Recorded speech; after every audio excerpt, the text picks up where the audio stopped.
ఏపీలోని పలు జిల్లాల్లో భారీ వర్షాలు ముంచెత్తాయి. దీంతో వాగులు వంకలు పొంగి పొర్లుతున్నాయి. పంటలు దెబ్బతిన్నాయి. ఎగువన తెలంగాణలో వర్షాలకు ఎన్టీఆర్ జిల్లాలో మున్నేరుకు భారీగా వరదొస్తోంది. వరద ప్రవాహం 1,00,000 క్యూసెక్కులు దాటుతుందని అంచనా వేస్తున్నారు. దీంతో నందిగామ సబ్ డివిజన్ లో హై అలర్ట్ ప్రకటించారు. లోతట్టు ప్రాంతాల ప్రజలను అప్రమత్తం చేశారు. లోతట్టు ప్రాంతాల ప్రజలను పునరావాస కేంద్రాలకు తరలించారు.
ఒక్కసారి ఇలా తగ్గింది సార్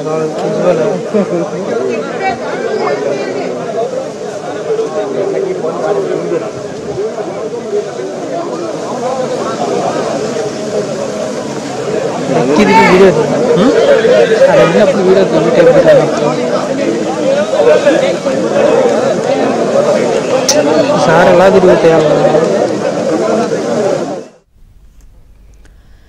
ఏపీఎన్ ఎక్స్క్లూజివ్ చూస్తున్నాం. అవనిగడ్డ నియోజకవర్గంలోని తుఫాను ప్రభావిత ప్రాంతాల్లో AP deputy CM Pawan Kalyan పర్యటిస్తున్నారు.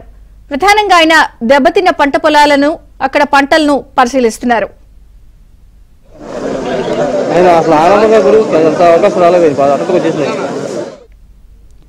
మొంతా తుఫాను ఎఫెక్ట్ నేపథ్యంలో అవనిగడ్డ నియోజకవర్గంలోని తుఫాను ప్రభావిత ప్రాంతాల్లో డిప్యూటీ సీఎం పవన్ కళ్యాణ్ పర్యటిస్తున్నారు. పొలాల్లో పంటల్ని పరిశీలిస్తున్నారు. వివరాలు ప్రసాద్ అందిస్తారు. ప్రసాద్.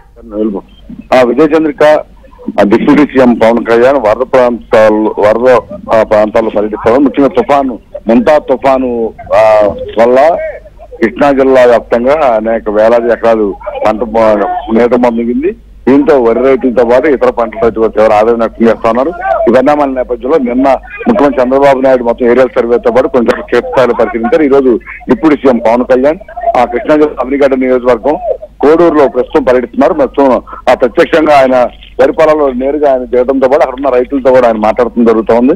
ఆ ప్రస్తుతం మొత్తం ఈ నేల కొరిగిన కంకితో పాటు అక్కడ ఉన్న ఈ వరి పొలాలు కూడా పరిశీలించారు. రైతులతో మాట్లాడుతున్నది. రైతులు కూడా తాము అప్పులు తెచ్చి మరి పెట్టుబడులు పెట్టామని, ఈ రోజు చేతికి అంది మరో 10 రోజులు 20 రోజుల్లో చేతికి అంది వస్తుంది అనుకున్న పంట చేజారిపోయింది. తుఫాను వల్ల తీవ్రంగా నష్టపోయామని చెప్పి వారు ఆవేదన వ్యక్తం చేశారు. అది సంబంధించి మొత్తం ఎంత పెట్టుబడి పెట్టారు, ఎంత ఖర్చు అయింది, ఏ విధంగా లాస్ అవుతుంది, అలాగే ఈ తడిసిన ధాన్యాన్ని కొనేందుకు ఉన్న వనరులు ఏంటి అనేది కూడా ఆయన మొత్తం రైతులు కూడా అడిగి తెలుసుకున్నారు. ప్రస్తుతం మనం ప్రత్యక్షంగా చూస్తా ఉన్నాం. రైతులతో కూడా ఆయన నేరుగా మాట్లాడుతున్నారు. ప్రధానంగా ఈ తడిసిన ధాన్యాన్ని కొనుగోలు చేసేందుకు ప్రభుత్వ పరంగా అన్ని రకాల చర్యలు తీసుకుంటామని చెప్పడంతో పాటు ఎక్కడైతే రైతాంగం నష్టపోయింది తుఫాను కారణంగా అన్ని వర్గాల రైతులను కూడా పూర్తిగా ఆదుకునే విధంగా ప్రభుత్వం సాయం అందిస్తుంది. ఎవరు అదే చంద్రబాబు వారికి భరోసా ఇస్తా ఉన్నారు. ప్రస్తుతం ఆ వరి పొలంలోనే పవన్ కళ్యాణ్ నేరుగా రైతులతో మాట్లాడుతున్న వ్యూస్ కూడా మనం ప్రత్యక్షంగా చూస్తా ఉన్నాం. అదేవిధంగా ఈ కార్యక్రమం అయిపోయిన తర్వాత రైతులతో కాసేపు మాట్లాడి ఇక్కడ నుంచి నేరుగా ఆవిరిగడ్డ చేరుకుంటారు. అక్కడ ఈ మొత్తం కృష్ణా జిల్లా వ్యాప్తంగా ఎక్కడెక్కడ ఎంత పంట నష్టం జరిగింది, అక్కడ ఫోటోలు తుఫాను వల్ల మొత్తం తడిసిన పంటలు కావచ్చు, ఉద్యానవన పంటలు కావచ్చు, ఇలా మొత్తం నెలకొన్న పంటలు అన్ని కూడా ఫోటోలతో చిత్ర ప్రదర్శన ఏర్పాటు చేశారు. ప్రదర్శన కూడా ఇప్పుడు ఆయన పిలిపిస్తారు. ఆ తర్వాత ఈ మొత్తం ఆ పరంగా జరిగిన నష్టం సంబంధించి అలాగే ప్రభుత్వ పరంగా ఆదుకునే అంశాలకు సంబంధించి కూడా పవన్ కళ్యాణ్ మరి అదే మీడియాతో మాట్లాడతారు. ఆ తర్వాత ఇక్కడ నుంచి నేరుగా ఆయన మంగళగిరికి బయలుదేరి వెళ్తారు. Vijayachandrika. Okay Prasad, thank you.